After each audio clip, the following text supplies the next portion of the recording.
Can hear you. Everybody is good now? Good. And where we been? I will start 10:05, okay? Start one.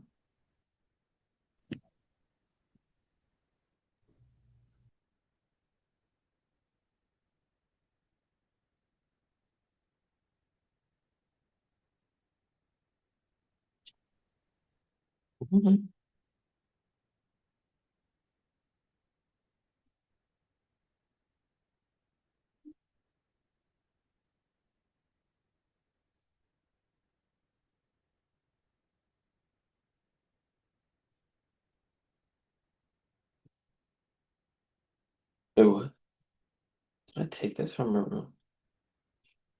Shit.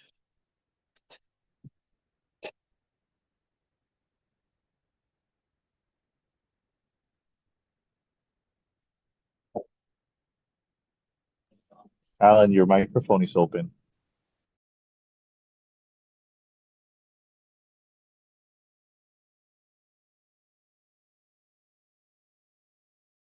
The PowerPoint.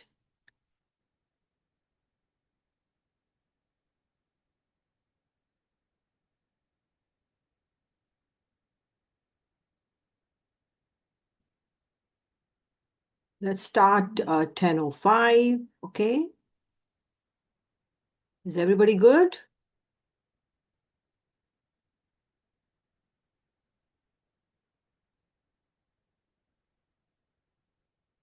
Let's see if you can share so I can start 10:05.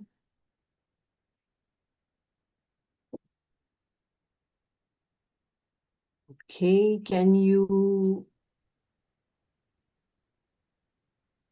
all see the PowerPoint? Yes. Great. How's everyone? Everybody's good? So what class you had? Anatomy? Lab? You had a lab? Supplemental session. Okay, great. So I think it's 10:05, everyone. I think everyone must have gathered. Please see that I did the last week's lectures review in the supplemental. Now this is this week's lecture review, and we started this week with glycolysis. I will. You can hear me, everyone? Yes. So please see, first of all, it's a clinical test also. You have drugs too in the test. You have thinking questions too. It's not just pure memorization. First, master your pathway, then start a little bit Everywhere you can connection. control For F. example, making connection between TCA and ETC, trying to understand the differences between oxidative and substrate level phosphorylation, mitochondrial and cytosolic process. So it's also a thinking test. It's not a memorization test, because understand this is the biochemistry of various processes in your body. How can you become successful in pathway? Look at one state at one time. What are the two states you need to divide? You need to divide the pathways into well-fed state, which is high insulin, and the other one in low insulin state, and keep accumulating the rate limiting enzyme and their primary regulator and hormone. Regulation has been discussed in the last week review. We talked about short-term and long-term regulation. So you have to bring in the basic contents of each lecture, but you have to apply it in the other lecture. There comes thinking and application. So that is why it's a two-way learning, unlike exam one. Foundation exam one had 5 lectures. This has 15 lectures. So be mindful. But good news is you have to combine hard work with smart work. Second years, yeah. That's why the library is full. Yes, everybody's. Please mute yourself. Okay, unless you're asking question, because it derails my thought. So what I was saying is exam one was still memorization, not many connections, But exam 2, you have to make connection between lectures. Connect lectures in week 1 with week 2. So let's start, and I have some clarification. I think with masters, I did miss monosaccharides some slides, but I can address it now. Supplemental session. What we started with glycolysis. So you have to understand, first stick to your learning objectives. They are tied to your question, absolutely. Also, please, regarding help. I have given you last week supplemental Zoom recap slides. I will give you this supplemental Zoom recap slides. I have given you all pathway recap slides to your class rep so that you can practice if you wish to. And know that your interactive session slides have questions. Students ask question. Your practice and online self-assessment have question. From one question, you learn 5 concepts. Doing question would be very, very helpful in this exam because this exam has a lot of facets. It has memorization, conceptualization. So let's see what are the key. I'm not teaching you, so I'm going to breeze you through all the pathways and what you learned and what was your focus. I'm getting a lot of chats. Everybody is good. Okay, great. Okay, everybody's good. Everybody's nice. So please see what first of all, how we identified glycolysis, one state at a time. If you think 2 state at a time, you cannot understand their regulation. Glycolysis is a well-fed state pathway, but students make a mistake that well-fed means high insulin. Yes, absolutely. Well-fed means high insulin, but well-fed also means high insulin and high ATP. When the body reaches this high insulin and high ATP state, then body wants to switch to anabolism. Since we are doing carb, what is anabolism for carb? What is anabolism for carb? Which pathway? How is carb stored? What is anabolism for carb? So how is carb stored? Glycogen, then do glycogen synthesis, because again it's a well-fed state pathway. Glycogen synthesis is in liver as well as muscle. So understand the well-fed state. Don't forget to start with your diet, whether your diet contains lactose, sucrose, what are they made up of, because then only you will understand that what kind of diet may cause signs and symptoms. For example, if it is uh, if it is a fructose intolerant individual, then what diet should be avoided in that individual? If it's a fructose intolerant individual, will you avoid lactose or sucrose? Would you avoid lactose or sucrose? You will avoid sucrose, not lactose, because sucrose, when I'm saying it's a fructose intolerant individual, you will avoid sucrose, not lactose. So this only you will know when you know what lactose is made up of, glucose and galactose. What sucrose is made up of? What is sucrose made up of? Anyone? Sucrose is made up of glucose and fructose. So that is how you understand why in a fructose intolerant individual, you would avoid sucrose, or sucrose may precipitate signs and symptoms. Should you be familiar with test positive for reducing sugar? Yes, most common is glucose, but if it's negative for glucose, it can be galactose and fructose. Have we done all 4 differential? Absolutely. But which one is benign, asymptomatic? Which one, all of them is out of all these 4 on the slide, which one is benign and asymptomatic? Which disease is benign? Essential fructosuria. Then you go a step further. What is essential fructosuria deficiency? Is it fructokinase or aldolase B? What is essential fructosuria? Is it fructokinase? It's a fructokinase deficiency, not aldolase B. So see, you either go to the clinical signs and symptoms and go back to the step, or take the step and connect it to clinical signs and symptoms. But there is thinking. There is thinking, there is application. Once you know your sugars, what are they made up of, you understand your enzymes, their localization, pH in which they are active, absorbable form. You know absorbable form for carbohydrate is What's the absorbable form for carbohydrate? There's only one form of absorbable form, which is monosaccharide. It could be any monosaccharide, glucose, galactose, and fructose. So then, do you understand the transporter? Absolutely. There are sodium dependent and sodium independent transporter. Just as there is SGLT1, there is also SGLT2. SGLT2 is at the level of kidney. Or do GLUT5 is always fructose. Do transporter follow kinetic? Absolutely. For example, GLUT2 is proportional flow. Proportional means will flow, glucose will only flow when glucose is high after meal. Proportional flow is first order, means transporter is dependent on substrate concentration. So key points, I'm not teaching you here, but I'm bringing your attention to what you understand by transporter. So SGLT, yes, SGLT are known as sodium-dependent secondary active transport. Yes, they first of all depend on sodium concentration, and yes, they will need ATP. So that's why they are secondary active, not just totally active, because they also need a carrier. They are indifferent from glucose transporters. Meal, what is secreted? Which hormone is after meal? After meal, it is insulin. So you also understand triggers. When there is hyperglycemia, insulin will be secreted. When there is hypoglycemia, glucagon will be secreted.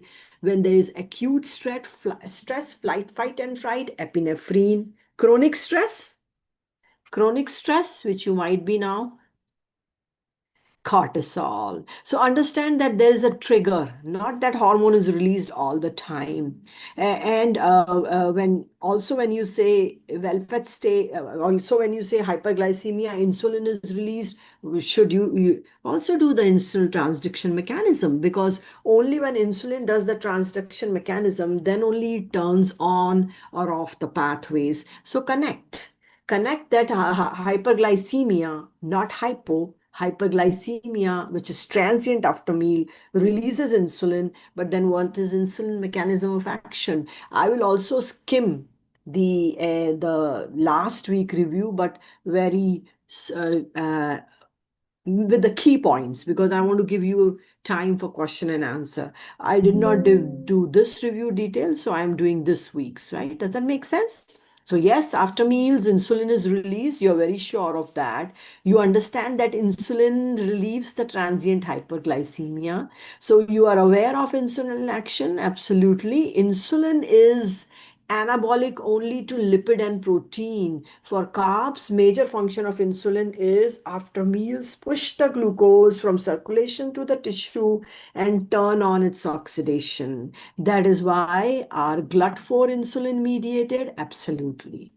Does insulin turn on glucose oxidation? Is it favorable for all these pathway? So you should know key players. Yes, insulin is favorable for our pathway, but yes, they also have their primary, they are all active in well-fed state, but they have their primary player, which I will address.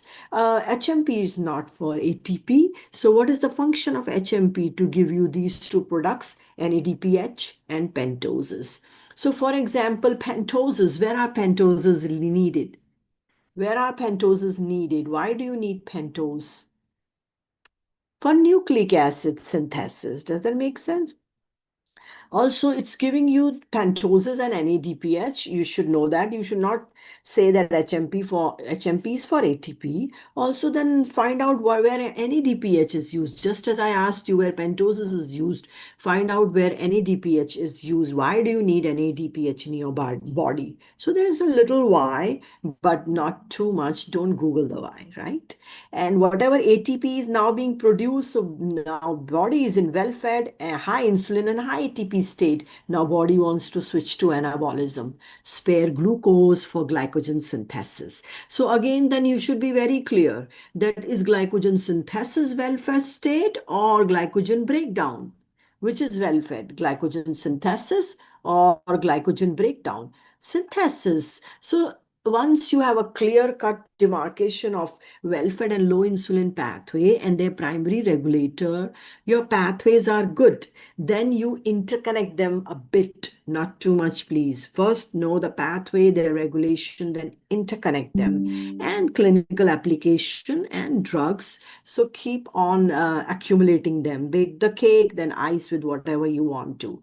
Understand that insulin has mechanism of action. It's not that insulin is just in the circulation doing all these things. That's why I told you, when you say well-fed state, insulin do its signal transduction mechanism. Then only all these effects come, whether it's phosphorylation or dephosphorylation. So what does insulin do to the rate limiting enzyme? Insulin always dephosphorylates the rate limiting enzyme. Whether they are active in that form or not, you don't have to memorize. Just see, is this enzyme or pathway supported by insulin? For example, pyruvate kinase. Pyruvate kinase is which pathway? When you see the enzyme related to the pathway, glycolysis. So insulin supports glycolysis. Does insulin support yes. So pyruvate kinase should be active in which form? Phosphorylated or dephosphorylated? Because you know the fact, insulin always dephosphorylates the key enzyme.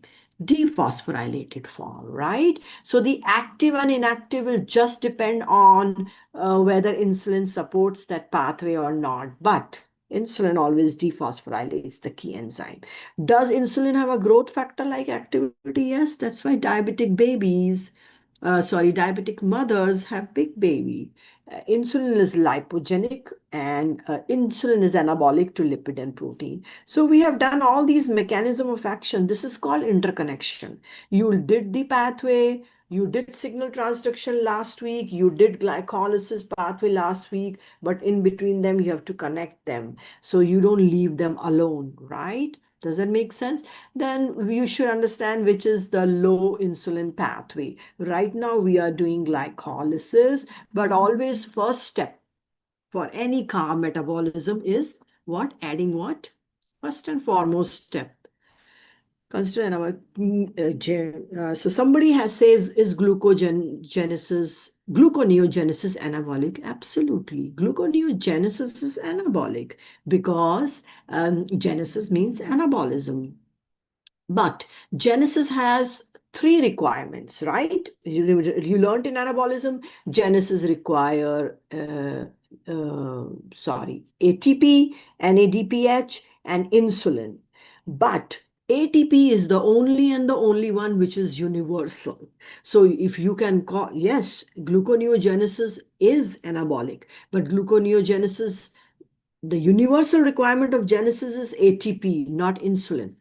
So gluconeogenesis is anabolic, but it is that genesis that does not require insulin. Or ketogenesis. I'm not going into ketogenesis though. Right? So universal requirement of genesis is ATP. Genesis may require NADPH, may require insulin. That's why I told you that. So it's not that gluconeogenesis is not anabolism. It is, but this genesis does not require insulin. Gluconeogenesis, no. Which is which path, which step? Sixth step. So right now we are doing glycolysis, well-fed state pathway. One is always the first step for any carb metabolism. How does one happen? You add a phosphate. When you add a phosphate, what enzyme always kicks in? What enzyme adds the phosphate? It is the kinase. So that's why in glycolysis, what comes is hexokinase, glucokinase. There are differences. Know their differences. Hexokinase, glucokinase are also rate limiting steps. So yes, then this chart will help you answer a lot of interconnection question. Glycolysis is cytosolic. So you don't have to worry about mitochondria being functional in this, except aerobic glycolysis may need mitochondria, right? Also, it is cytosolic. It can happen in the mature RBC. These are the rate limiting step. Did we do last week also differences between hexokinase and glucokinase? We did it in the last week too. These are rate limiting steps. Each or rate limiting enzyme, each enzyme is subjected to different regulation. You all need to understand is first, is it a well-fed state pathway or not? Chief regulation now. Very important is apart from knowing hormone is primary regulator. What is the purpose of glycolysis to give you? What is the purpose of glycolysis to give you what? ATP. So what should turn off or slow down glycolysis? High levels of ATP, absolutely. So what should slow down glycolysis is high levels of ATP. So you also have to understand that glycolysis is not for, you also have to understand what is the purpose of the pathway. Glycolysis is to form glucose. Glycolysis is to give you ATP. Gluconeogenesis purpose is to give you glucose. So their purpose is different, so their regulator becomes different. Glycolysis is to form ATP. So high ATP slows it down. Gluconeogenesis is to form glucose. So hypoglycemia triggers gluconeogenesis. So you need to understand the primary regulator and primary hormone for that pathway, because that actually becomes the inhibitor. For example, inhibitor of glycolysis will be high levels of ATP. I will bring in, it's a well-fed state pathway. I will bring in fructose 2,6-bisphosphate and citrate in the end because that requires a little bit of explanation. It is an extra regulation. They are not part of glycolysis pathway. I will tell you why they are. Right now, I want to address the key concepts because I'm not teaching, but in the end, when I finish, remind me, I will also bring fructose 2,6-bisphosphate and citrate, right?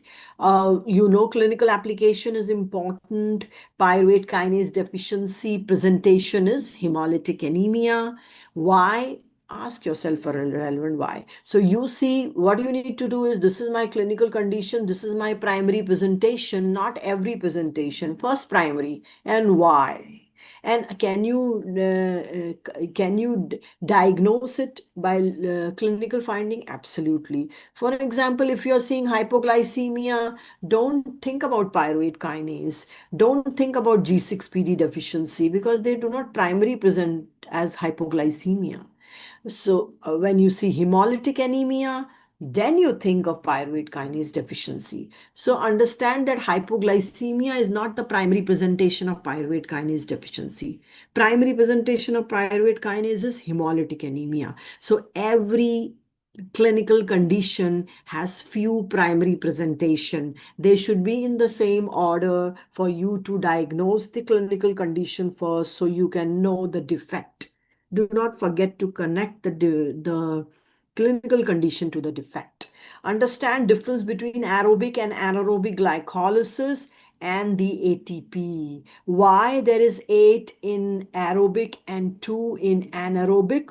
So you need to understand that anaerobic glycolysis steps are all cytosolic. It's only the aerobic glycolysis, this NADH, needs mitochondria to produce ATP. I hope this is helping. I'm just trying to bring in the key points. Everybody is good? You're following my pace? Everybody is good? Are you okay with this? Oh, great, great. I'll give you opportunity to ask, a chance to ask questions soon. Great. So again, you have to understand that all the steps of glycolysis are cytosolic except NADH produced in the cytosol. They need mitochondria to produce ATP. That is part of aerobic glycolysis. So you must understand why 2 versus 8. So who will tell me 1, 2, and 3? Which steps can produce ATP in anaerobic glycolysis? 1, 2, or 3? Which steps can produce ATP in anaerobic glycolysis? 1, 2, or 3? 2 and 3, absolutely. Somebody has a laugh. I like the laughs. Anyways, 2 and 3, yes, they don't need mitochondria, oxygen, anything. So 2 and 3 can produce ATP under anaerobic condition. Produce ATP under anaerobic condition. You know all the irreversible step, hexokinase, glucokinase, their differences, right? So where do you need enzyme of good efficiency? Liver, pancreas, or brain and RBC? Where do you need enzyme of good efficiency? Liver, pancreas, or brain and RBC? Good efficiency enzyme. Good efficiency. Liver and pancreas, because liver is the chief site of metabolism and pancreas is the main site where insulin will be released. You need an enzyme of high efficiency there. So which is the enzyme?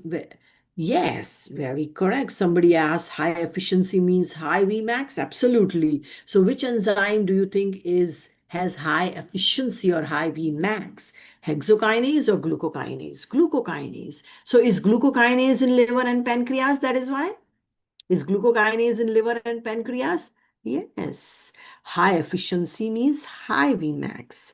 And high affinity means low Km. You have done that with the last week lectures, right? So these are the rate limiting enzymes. Each one of them have their different regulation. You understand that why there is 2 ATP in anaerobic versus 8 in aerobic exercise. I told you where do you need enzyme of good efficiency? You need hexokinase or glucokinase. Glucokinase, where in liver and pancreas. Now, glucokinase, they have different regulation. I'm just explaining few. For example, glucokinase is active after meal, not during fasting, because it is under, everybody's good? Because it is under glucose concentration, right? Who is highly allosterically regulated? PFK1. Why am I echoing? Everybody is okay? Can you keep yourself mute, please?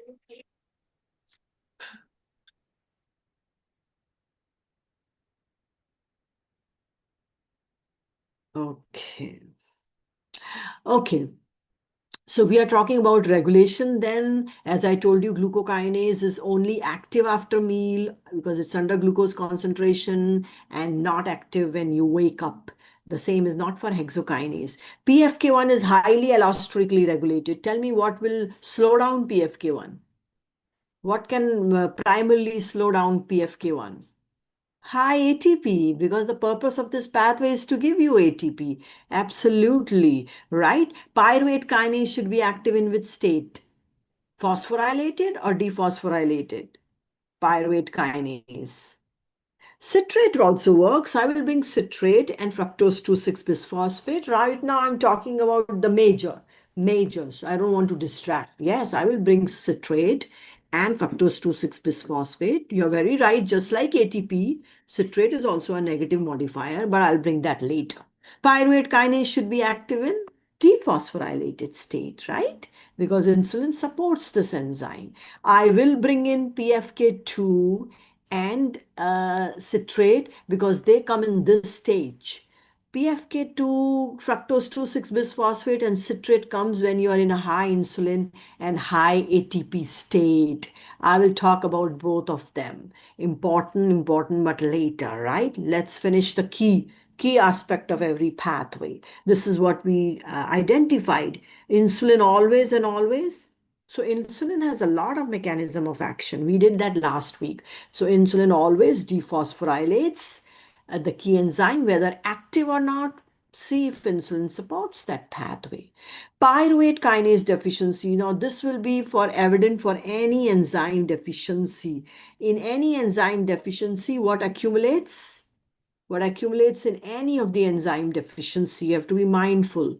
What accumulates? Substrate and intermediates above the block or behind the block? Substrate and intermediates above the block. So when there's an enzyme block theory, substrate and intermediates above the block, and substrate and product and behind the block, they deplete. Sometimes the substrate that accumulate above the block follows another alternate pathway. All of them cause signs and symptoms. For example, in pyruvate kinase deficiency, does low ATP cause hemolytic anemia? In pyruvate kinase deficiency, does low ATP cause hemolytic anemia? Yes, so everything is around the product. Usually, accumulation of substrate is most alarming because that is big time. Product is depletion is also alarming, but anything in excess is more dangerous, right? So accumulation of substrate around the step, it's alarming. It's alarming, right? Also, do the differential. Always do differential. If you have a common presentation, do differential to distinguish one from the other, right? Uh, Understand that we do talk about lactic acidosis. Now, when do you talk about lactate? Understanding anaerobic glycolysis. So one thing is there which I will address, which is the cancer cells, because that has a lot of facets. But what is cancer cells and Warburg effect is different from what all is going on in cancer. So I will distinguish that because I have questions on that from many students. First of all, do you understand when do you form lactate? When either mitochondria is not functional, when you are in hypoxia, or when there is ETC complexes inhibited. Then what will turn on? Anaerobic glycolysis. Does that make sense? Also, please understand that lactate formation, uh, I think I lost my thought. So, anyways, I hope it comes back. So when you're saying, okay, not coming back. Anyways, so when I'm saying lactic acidosis, lactate formation with glycolysis, understand that if you don't have mitochondria, okay, sorry, I was giving you example. If you don't have mitochondria, oxygen or ETC complexes working, there will be lactate formation because there will be no oxidative phosphorylation, there will be no aerobic glycolysis, anaerobic glycolysis will turn on. For example, do you relate chronic alcoholics with lactate formation? Do you relate hypoxia with lactate formation? Do you relate cancer with lactate formation? So anywhere there is low oxygen, mitochondria is not working, or there is ETC complexes inhibited. Now again, when I am saying, see, now you're connecting your last week lecture with here. When ETC complexes are inhibited, go back, inhibited, what turns on? What accumulation can increase when ETC complexes are inhibited? What accumulation can increase? If ETC complexes are inhibited, that means there's no aerobic. I'm just connecting your glycolysis with ETC. So when ETC complexes are not working, they are inhibited. There would be what type of glycolysis will increase? Sorry?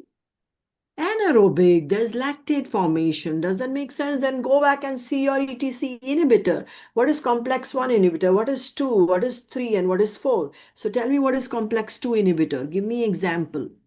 Complex 2 inhibitor example. 2 malonate. So here you have to be so specific. Thing is, you have to connect. When you're saying that electron transport chain is inhibited, and there will be lactate formation, just go quickly look at your electron transport chain inhibitor, right? Does that make sense? Malonate, absolutely. So know your electron transport chain and inhibitor so that you can understand which complex will be inhibited and which reactions will be not working. Does that make sense? I'm just also bringing your attention to some connection because students get very isolated with this exam. You can get isolated with this exam like Foundation 1. Does that make sense? There are other, malonate is one good example, could be anything. So we talk about lactic acidosis, we talk about hemolytic anemia with glycolysis. Be aware of that. That's why lactic acidosis, you talk about chronic alcoholics, hypoxia, you talk about PDH deficiency, you talk about von Gigg's disease.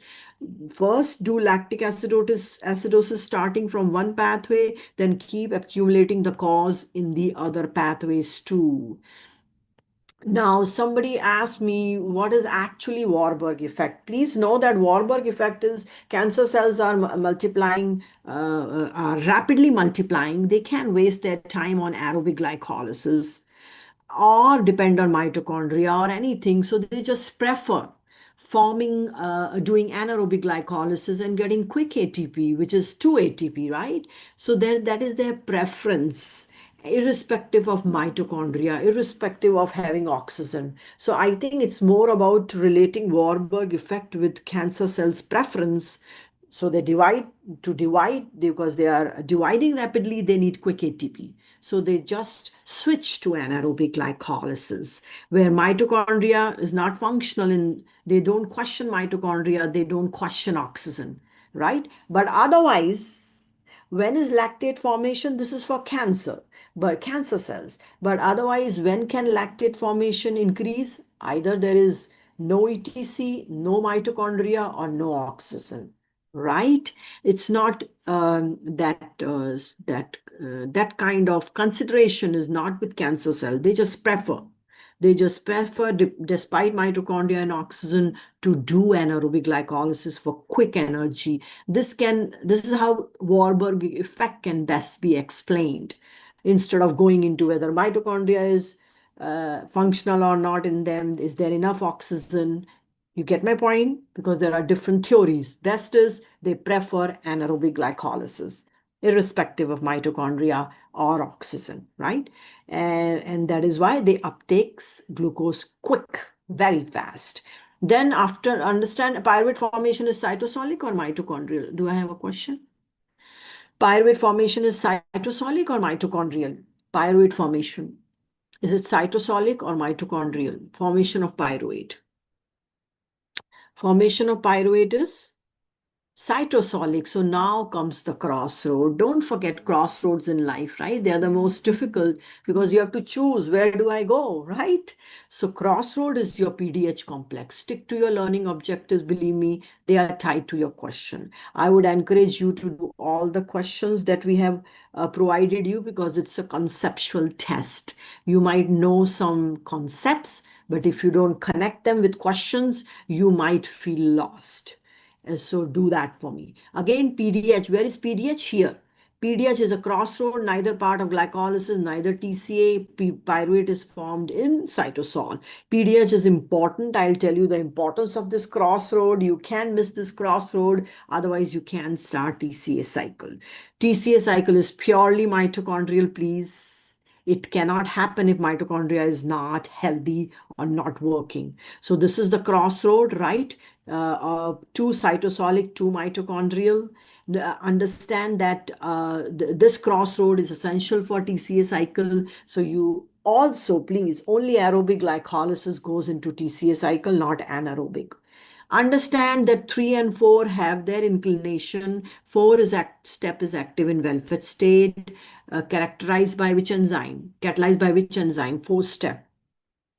4th step is well-fed state, catalyzed by which enzyme? 4.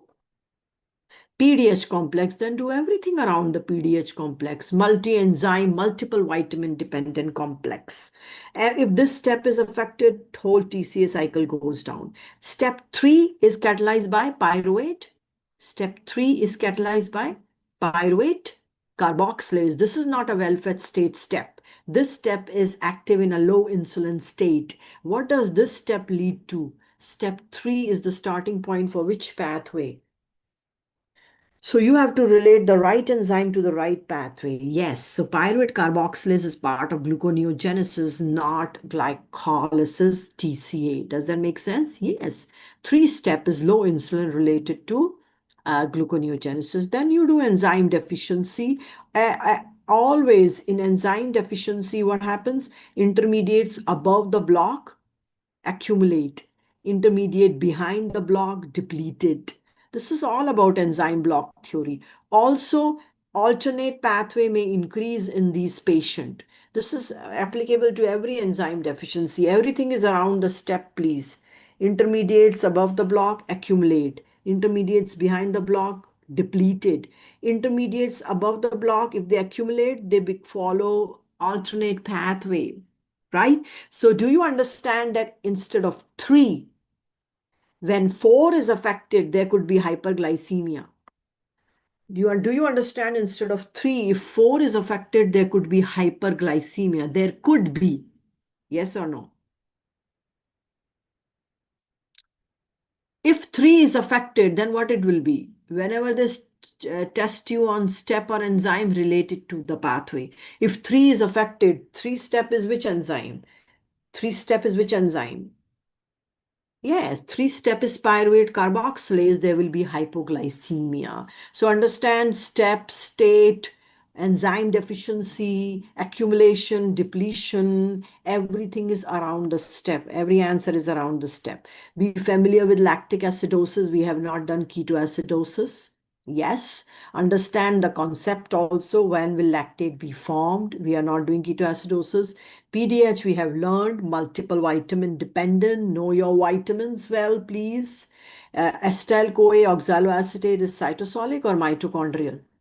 Acetyl-CoA and oxaloacetate formation is mitochondrial. Should you understand what pathway, what steps are cytosolic, why they are cytosolic, why they are mitochondrial, how they will help?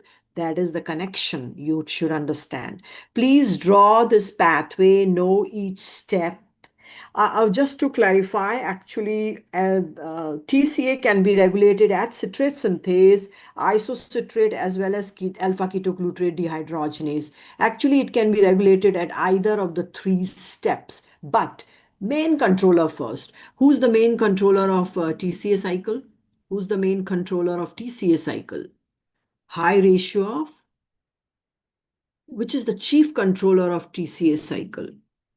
High ratio of what? NADH to NAD. Yes, NADH or FADH2. First NADH, because more substrate are linked to NADH than FADH2. So this is the chief controller, then do every step. So which is multiple vitamin dependent, isocitrate or alpha ketoglutarate dehydrogenase? Which is multiple vitamin dependent, isocitrate or alpha ketoglutarate dehydrogenase? Alpha ketoglutarate dehydrogenase. Now, which is substrate level phosphorylation? This one, right? Yes? The kinase, this is substrate level phosphorylation. What is this complex? What is this enzyme linked to? Malate dehydrogenase. Is it linked to complex 1 or 2? Malate dehydrogenase. Is it linked to 1 or 2? Malate dehydrogenase. 1, because it is forming NAD, it is linked to complex 1. So is it important for you to draw this cycle? Yes. No importance of steps? Yes. Primary regulator? Absolutely. And connect TCA cycle with what? ETC. So this is what I was asking you. Where is malate dehydrogenase connected? Where is malate connected to complex? Malate is connected to complex 1. Then do complex 1. Finish your complexes here. What is complex 1, 2, 3? It's unidirectional. I will do that quick review too, but not as detailed as this one, because remember, we already did that review last week, right? But connect TCA cycle with electron transporting. Please shuttle, don't get lost in these shuttles, right? They only help you, so use them as a help. What is the purpose of the shuttle? Is to push NADH from cytosol to mitochondria. When you say that, which pathway produces NADH in the cytosol? Which pathways produce NADH in the cytosol?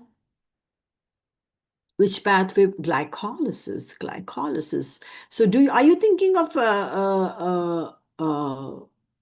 okay, let's forget that. Okay, so draw the TCA cycle, understand the steps, bring in your vitamins, please. And chief regulator is NADH to NAD. Just to clarify, isocitrate synthase, isocitrate dehydrogenase, alpha ketoglutarate dehydrogenase. Either could be regulated. Lipoic acid containing enzyme, absolutely. So which one do you label as lipoic acid containing enzyme?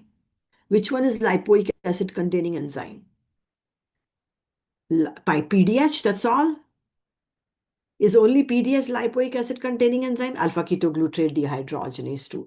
So please understand, you bring in your vitamins. Also, your all the toxicities, cyanide poisoning, carbon monoxide poisoning, you have aspirin toxicity, arsenic poisoning, then you have ethanol intoxication, you have methanol toxicity. And pay attention on the toxicity too, right? Gluconeogenesis is well-fed or low insulin. Is gluconeogenesis well-fed or low insulin? Gluconeogenesis is low insulin. In low insulin state, also categorize your hormone that are high. For gluconeogenesis, it's glucagon and cortisol, not epinephrine. Epinephrine primary, I'm not making an absolute statement. Primary is for gluconeogenesis, glucagon and epinephrine. For glycogen, it is epinephrine.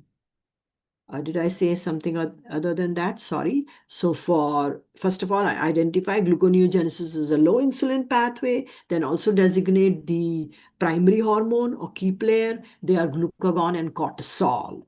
You don't think of epinephrine for gluconeogenesis. Epinephrine is for glycogen metabolism. Is epinephrine for glycogen synthesis or degradation?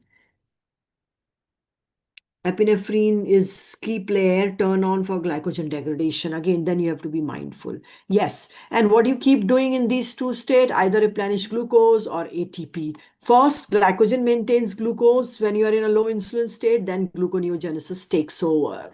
Yes, first you have to go to bake sales. If you stop going to bake sale, glycogen and then gluconeogenesis. So the order is also the same, right? High energy compounds, we only talk about them, which is these ATP, when you are churning off energy very quick. Otherwise, carb is the preferred fuel. And that is why in glycogen storage disease, and who uses carb? Aerobic or anaerobic exercise use carb. Who prefer carbs, aerobic or anaerobic exercise? Carb is for aerobic or anaerobic? Anyone? It's for anaerobic exercise. Anaerobic, anaerobic. Aerobic is fat. Anaerobic, anaerobic. That's why glycogen storage disease that affect muscle, they have decreased tolerance to anaerobic exercise. They can very well do aerobic exercise. So you should understand which are low insulin states. So don't mess this up with the well-fed state. All you're trying to do is replenish glucose and ATP. Gluconeogenesis is primarily giving glucose, but now students get confused. So if you get glucose, you will get ATP. Why are you making that indirect connection? It is obvious, but no primary role. Primary role of gluconeogenesis is to give you glucose. Don't go indirect connections. First direct, primary. That is why if gluconeogenesis enzymes are not working, what should be the primary presentation? If gluconeogenesis is not working, what should be the primary presentation? Hypoglycemia. So understand, instead of getting lost, that gluconeogenesis gives glucose, but then glucose is used for ATP, bad connection. No. First comes first. Gluconeogenesis is for glucose. Glycolysis is for ATP. Glycolysis is not for glucose primarily, and gluconeogenesis is not for ATP primarily. Do you understand the difference? It's very, very important. I'm telling you, there are a lot of pathways. If you are overthinking and getting lost in secondary connection, you might go wrong. Does that make sense? Please compartmentalize just like pathways. Either be cytosolic or mitochondrial. Don't be in between them. Yes? Does that make sense? It's an important part of regulation, cytosolic versus mitochondrial, right? So when you talk about gluconeogenesis, cortisol and glucagon, which is gluconeogenesis, step 6, which is low insulin, 5 as well as 6. 5 is under the control of epinephrine, 6 is under the control of glucagon and cortisol. Gluconeogenesis is not purely cytosolic. Be mindful. Cytosolic is only glycolysis. Regulation is important. And you know these rate limiting enzymes, you can quickly understand that if these enzymes are missing, there will be hypoglycemia. No enzymes correctly in each pathway. This is my rate limiting enzyme in glycolysis. This is in gluconeogenesis. This is in synthesis. This is in breakdown. Don't mismatch them. Every genesis use ATP. Does this genesis need insulin? Every genesis need ATP. Does this genesis need insulin? Does gluconeogen? No. Please be mindful. First of all, genesis requirement: ATP, NADPH, insulin, acetyl-CoA. Acetyl-CoA is always source of carbon, NADPH hydrogen, ATP. You cannot do genesis without ATP. Insulin, some require, some does not. Only and only universal requirement of genesis is ATP, right? Acetyl-CoA. So does this pathway need acetyl-CoA and ATP? Does gluconeogenesis to turn on pyruvate carboxylase? Do you need acetyl-CoA and ATP to turn on pyruvate carboxylase? Now, this is a low insulin state. Where will you get this from? Burning carbs or fat? Fat. So understand that acetyl-CoA and ATP you get from burning fat in a low insulin state. Then you don't forget to ice any pathway without clinical conditions or drugs. Your cake will not look good, right? So in the end, do these and chronic alcoholics enzyme deficiency. Glucose starting mitochondria ends in the cytosol. Absolutely, very right, Abby. Gluconeogenesis may start because it's partly cytosolic, partly mitochondrial. That is why, but pyruvate carboxylase step of gluconeogenesis is mitochondrial. You need to burn fat to turn on gluconeogenesis. Understand that. No genesis can happen without ATP, but this genesis does not require insulin. Key player here is glucagon, cortisol, acetyl-CoA, and ATP. There's no insulin here. Glucagon, cortisol, acetyl-CoA, ATP. There's no insulin here. That's why you get acetyl-CoA and ATP from burning fat. Bigger picture first. Don't get lost in details. Bigger picture. Well-fed, low insulin. What is burning? What are the requirements? Cytosolic, mitochondrial. Why there is lactate formation? Bigger picture. Lactic acidosis, hemolytic anemia, hypoglycemia. You get my point, right? There are a lot of details, please. I want you to do as well as exam one. You both TOs and MS did well, and the only way you can change is focus. Smart work and hard work. Work on the right topics, please. And focus has been clearly given you. Believe me, students want to learn, accumulate knowledge, but if you don't master the focus, it will not follow good grades. Just make that shift, okay? I'm not discouraging good learning. Good learning should follow good grades. For that, you have to be focused. Which topics are being discussed? Which topics are being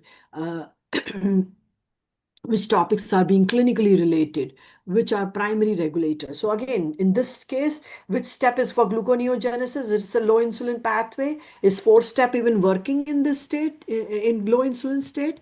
Is fourth step even working? Is four-step working? No, it's slowed down and nothing shuts down. So yes, 3 is the step that will lead to gluconeogenesis. Then bring in your substrate. 3 step will be turned on and gluconeogenesis will be turned on. It is just substrates are only 3: lactate, alanine, glycerol. Glycerol joins up, lactate and alanine joins here. Okay, there are only 3 substrate. Pyruvate is not a substrate. Oxaloacetate is not a substrate, please. Sorry. Substrate is lactate, alanine, and glycerol. Yes, step 3 is mitochondrial. I've drawn this mitochondria here. Sorry, I didn't draw it well though. Yes, step 3 is mitochondrial, 4 is mitochondrial. Let's move further, right? Does that make sense? Only know the substrate and not doing all the reaction or understanding alcoholics. Alcoholics know the crossroad, 1, 2, 3, 4. Understand that the substrate join, but they join at different places. But major thing is, I want to go back. Major thing is alcoholics have, sorry, it's not there. Alcoholics have a high ratio of NADH to NAD, and that is why they cannot form glucose from the substrate. Which are your substrate? Lactate, alanine, and glycerol. It's not that they don't have substrate. They cannot use those substrate. So are you aware of 1, 2, 3, and 4 step? What's the fourth step? What's the fourth step enzyme? They're all gluconeogenesis enzyme. Pyruvate carboxylase, PEP-CK, and the 2-phosphatase. Yes, glucose 6-phosphatase, absolutely. Glucose 6-phosphatase is a common enzyme for gluconeogenesis. You will also see this in glycogen breakdown in the liver, right? Which is a chief site? Liver. Is muscle a direct output of glucose? Is muscle a direct output of glucose? No. Muscle is not a direct output of glucose. See, we are doing only 3 substrate. Pyruvate is not a substrate. Lactate, alanine, and glycerol is. And who forms glucose from all these substrates? Gluconeogenesis. Can alcoholics do that? No, they cannot. So these are the substrate. But remember that these are the sources. These sources you know. So you know who's giving lactate. Who's giving lactate and alanine? Which tissue is giving lactate and alanine? Which tissue is providing these substrate, lactate and alanine? Yes, muscle does not have glucose 6-phosphatase, so it's not a direct output of glucose. But which tissue is giving lactate and alanine? Muscle is providing it, right? So you have to make this connection also. So anything doing isolated, first master isolated, then try to make some connection, not too much, please. Not too much. You know that Cori cycle. So when I say Cori cycle and glucose alanine cycle, they are part of which pathway? Where would you put it into? Cori cycle and glucose alanine cycle are part of which pathway? What would you say? Anyone? Which pathway do you learn Cori cycle and glucose alanine cycle? Gluconeogenesis, absolutely. Unless the muscle gives you lactate and alanine, you cannot form glucose. You understand? So understand that there are substrates that join the pathway of gluconeogenesis to give you glucose. For a rate-limiting enzyme, glucose 6-phosphatase is common to gluconeogenesis and glycogen breakdown in the liver. So then you come to enzyme deficiencies. If step 3 is, if step 4 is affected, it will have different outcome. If step 3 is affected, look at this. What if step 3 is affected? What will happen to glucose? What if step 3 is affected? What will happen to glucose? High or low? If step 3 is high, low, very correct, hypoglycemia. So see, everything is around the step, but some things are accumulating, some are depleting. So pay attention on these enzyme deficiency, whether step 3 or step 4, because they present differently. Then alcoholics, high ratio of NADH to NAD, right? Do alcoholics Can alcoholics form glucose? No, because alcoholics have only go in this direction. Please know, you have to know normal to know abnormal. Understand that initially this reaction is reversible in your body. You can form lactate and reutilize lactate. But what do alcoholics do? They bring in this toxin and increase ratio of NADH to NAD. Now in your body, this becomes irreversible. You will form a lot of lactate in alcoholics, and they also cannot go back to form glucose. So understand the regulation and the misregulation. Misregulation is in alcoholics, but normally this reaction should be normally function in your body and can go both ways.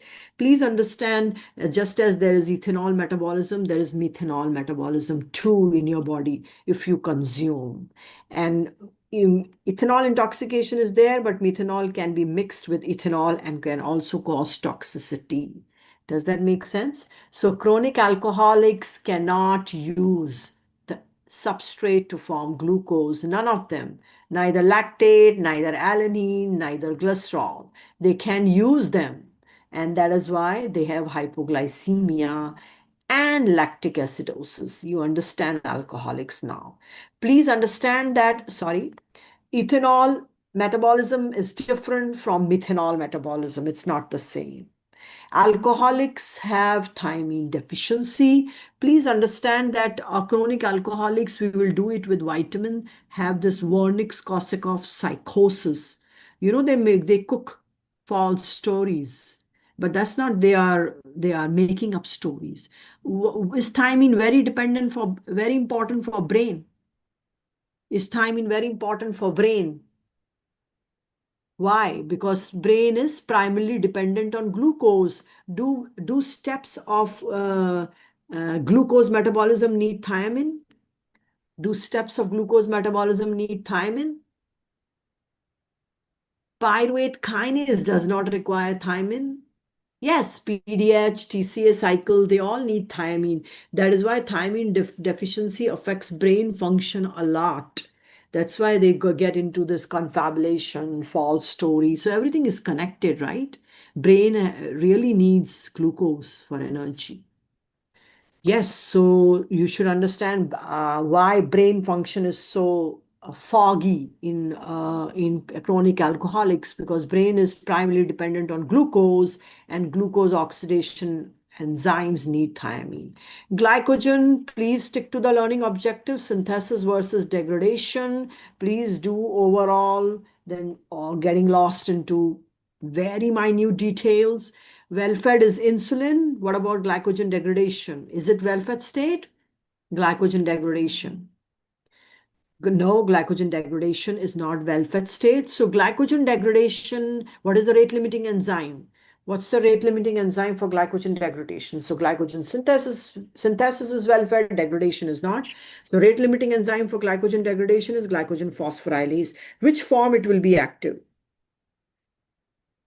Glycogen phosphorylase should be active in which form? Phosphorylated form, right? You can't mix and match them. That's all you need to do. Well-fed, low insulin. Rate-limiting enzyme, which is glycogen synthase and branching. Branching is not rate-limiting, but is associated with a glycogen storage disease, 4 Anderson, right? We talk about that. Glycogen synthesis and branching both are required. You require both, but rate limiting is only glycogen synthesis, not branching. So you should know your rate limiting enzyme, their regulation, what needs this pathway should be turned on, then clinical application and drugs. Quick energy and ATP. That's why preferred fuel and under the control of epinephrine or cortisol, glycogen degradation. Under the control of epinephrine or cortisol primarily.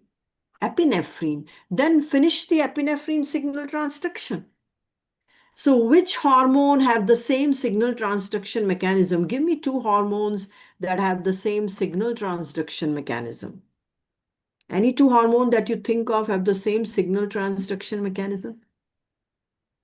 Glucagon and epinephrine, but then you have to specify, be G stimulatory, not inhibitory, right? G stimulatory, yeah. So, right, then you finish your signal transduction. When you say epinephrine is a key player in glycogen degradation, finish that cascade, and this is how you connect. So don't keep these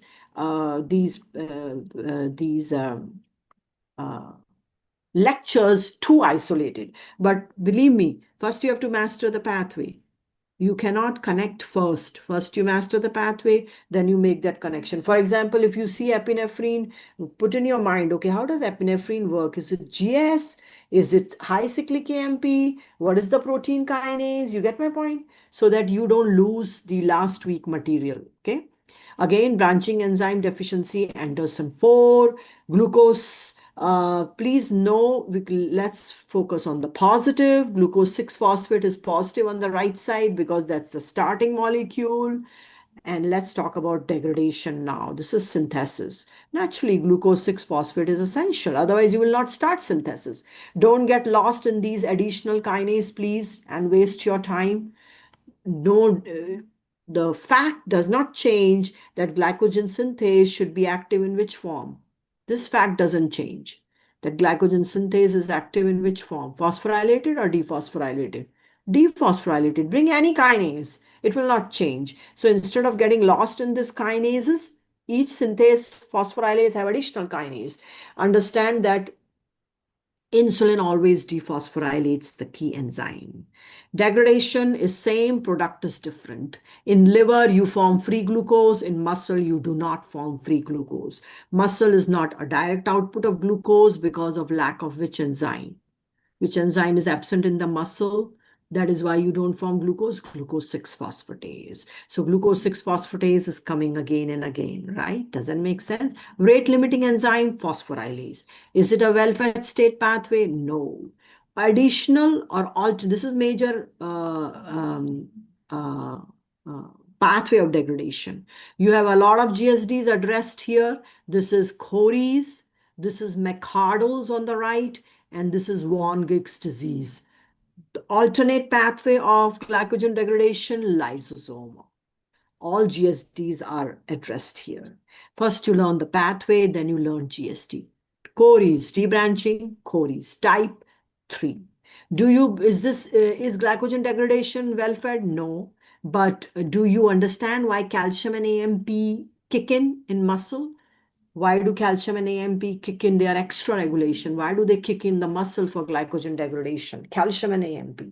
Because they are hormone independent mechanism. They can quickly turn on ATP when needed be. For example, you are running from a barking dog or you're running away from a tiger to save your life. You can't depend on epinephrine. You have to depend on calcium and AMP to run very fast and use your high energy compound. So they come in muscle. You will not see them in liver. Where will they come? Muscle. Site is important. Regulation is important. Calcium and AMP are key turn on or off for glycogen degradation.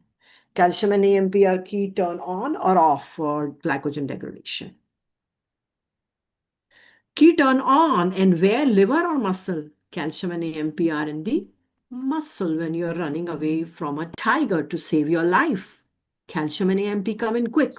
Stay positive. Stay positive. Know the rate limiting enzyme and key players. Stay positive. I have addressed all the glycogen storage diseases. Those affect liver, cause hypoglycemia.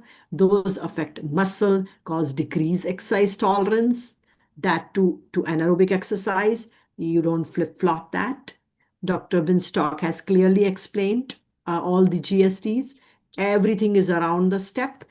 Students ask me how in von Gigg's disease HMP shunt is turned on. Yes, in von Gigg's disease, what will accumulate? Glucose or glucose 6-phosphate? In von Gigg's disease, what will accumulate? Glucose or glucose 6-phosphate? What will accumulate in von Gigg's disease? Glucose 6-phosphate. So it can go in any pathway. It can go in lactate formation causing lactic acidosis. It can go in HMP shunt and form sugars and then uric acid. Yes, but that fact is also there. So glucose 6-phosphate can go into HMP shunt and that pathway can become active also in G6PD, in von Gigg's patient, right? It all depends on what is accumulating. Why there is severe hypoglycemia in von Gigg's disease? Both pathways are shut down in von Gigg's patient. So there is a understanding, not just knowing glucose 6-phosphatase, but due to glucose 6-phosphatase gone, imagine you are cutting down both the pathways. No normal to no abnormal. Unless you know that glucose 6-phosphatase is the enzyme for both gluconeogenesis and glycogen breakdown in liver, you cannot connect. Disease of morbidity, von Gigg's disease, lot of signs and symptoms. McArdle's only affect muscles and lysosomal, there's an alternate pathway of lysosomal degradation. Mono and disaccharides are very specific. You have to understand how you can differentiate fructokinase from HFI, galactokinase from galactosemia. You can do though that without knowing the normal step. Sources, absolutely. Enzymes, localization and pH, yes. Transporter for fructose, 5. Galactose is picked up by transporters that pick glucose. Test positive for reducing sugar and negative for glucose. Think of galactose and fructose. Galactose metabolism cannot start without starting lactose. So not just lactose degradation, lactose synthesis. is also part of galactose metabolism. You have to differentiate 2 from 3, which is more common. 1 is lactase, 2 is galactokinase, 3 is GALT, and 6 is lactose synthase. Galactose is used to form lactose. When you differentiate 2 from 3, which has accumulation of free sugar, 2 or 3 step? Which step has accumulation of free galactose, galactokinase or GALT? Or galactose 1-phosphate, when I say accumulation of free galactose, is it in, okay, let's not do that. Accumulation of galactose 1-phosphate, is it seen in galactokinase deficiency? Accumulation of galactose 1-phosphate, is it seen in galactokinase deficiency? No. So this is what you need to understand, that intermediates above the block accumulate, intermediates behind the block are depleted. So no, galactose 1-phosphate is not accumulated in galactokinase deficiency. Also, when you see cataract in newborn, intellectual disability, that is not fructose, because you know the enzyme aldose reductase. Cataract and intellectual disability is not fructose, it has to be galactose.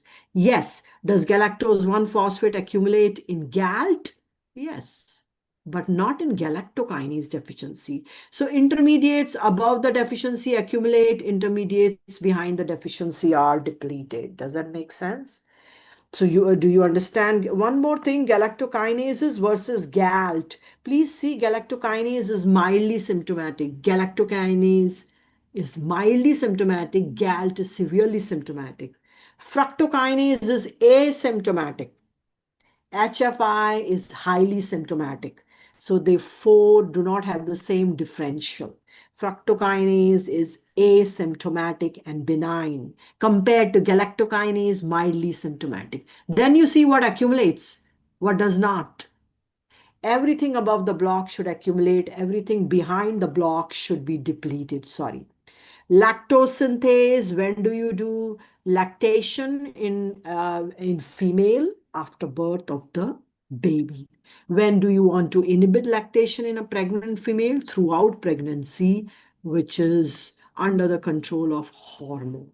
Fructokinase, do not understand that there is an endogenous source of fructose, sorbitol, so you cannot forget that. So there's a glucose, sorbitol, fructose pathway. There are some endogenous sources of fructose too. One thing I want to please specify, students have been asking me, when I'm saying that there is fructokinase in liver and fructokinase and aldolase B gate rate give you quick energy, that doesn't mean there is no hexokinase in the liver. But fructokinase has a very low Km and high affinity for fructose. So whenever fructose comes in the liver, who takes over? Fructokinase. So understand that there is a hexokinase in the liver, but fructokinase has a very high affinity for fructose, so take over. But there is no fructokinase in the muscle, please. Fructokinase is in the liver, hexokinase is both liver and muscle. Which deficiency we have to do? 1 versus 2. So 1 or 2, where does fructose 1-phosphate accumulate? 1 or 2? Where does fructose 1-phosphate accumulate and cause the damage? 2. So anything, a deficiency, intermediates above the block accumulate. That doesn't mean in 2 deficiency fructose is not accumulating, but for sure in first step defect fructose 1-phosphate is not accumulating. You understand my point? When first step is blocked, no, fructose 1-phosphate is not accumulating. Intermediates above the block accumulate, behind the block depleted. HFI versus fructokinase deficiency. Fructokinase is asymptomatic. Both fructokinase and hexokinase is in the liver, but fructokinase takes over, high affinity for fructose in the liver. So this is what I was pointing you towards. In fructokinase deficiency, will you see accumulation of fructose 1-phosphate? In fructokinase deficiency, will you see accumulation of fructose 1-phosphate? No. So that is key. Intermediates above the block accumulate, behind the block is depleted. Benign, asymptomatic, all the individual finds out is by test positive for reducing sugar, negative for glucose on a routine checkup in fructokinase deficiency. Yes, in HFI, there is accumulation of fructose 1-phosphate that is damaging. So we talk about fructokinase versus HFI. Don't forget sorbitol is an endogenous source of fructose here. There are different enzymes that are working here. Where is aldose reductase? 1 or 2? Where is aldose reductase? 1 or 2? Where's aldose reductase? 1 or 2? 1, yes, 1 is aldose reductase. HMP shunt is not for energy. Is it well-fed state? Absolutely. What does it give you? NADPH and pentosis. NADPH is used for membrane integrity, reductive synthesis, membrane integrity, and WBC phagocytosis. It can also be used for nitric oxide and drug detoxification. Where is pentosis used? For rapidly dividing cells. When you talk about HMP shunt, it's step 3. Is it a well-fed state pathway, but not for energy, please? It's only for NADPH and pentosis. So do ATP control HMP shunt? No. Do ATP control glycolysis? Yes. So you have to understand the key players. So who control HMP shunt then? Who's the controller of HMP shunt? What ratio controls HMP shunt primarily? Anyone? NADPH to NADP, absolutely. Purely cytosolic like glycolysis and does not need mitochondria, essential, right? A rate limiting enzyme, glucose 6-phosphate dehydrogenase, sometimes it's same. People think glucose 6-phosphatase is same as glucose 6-phosphate dehydrogenase. No, glucose 6-phosphatase is different from glucose 6-phosphate dehydrogenase. Nitrates are based on nitric oxide, GTN, vasodilator, anti-anginal. You also do drugs. By the way, I have corrected my typo. So each phase gives you something. Each phase in life teaches you something, right? Each phase gives you something, rate limiting enzyme and NADPH. This gives you 5-carbon sugar and transketolase. Which one is thymine dependent? Transketolase. Do you have different list? Absolutely. Why do you need NADPH to detoxify? What in the RBC membrane? Why do you need NADPH to detoxify what in the RBC membrane? ROS. Which ROS? Which ROS? Which ROS? No, not superoxide. Peroxide, but which one? Hydrogen peroxide. See, you keep going specific. More specific you go, and you know this cascade, better grades, right? So absolutely.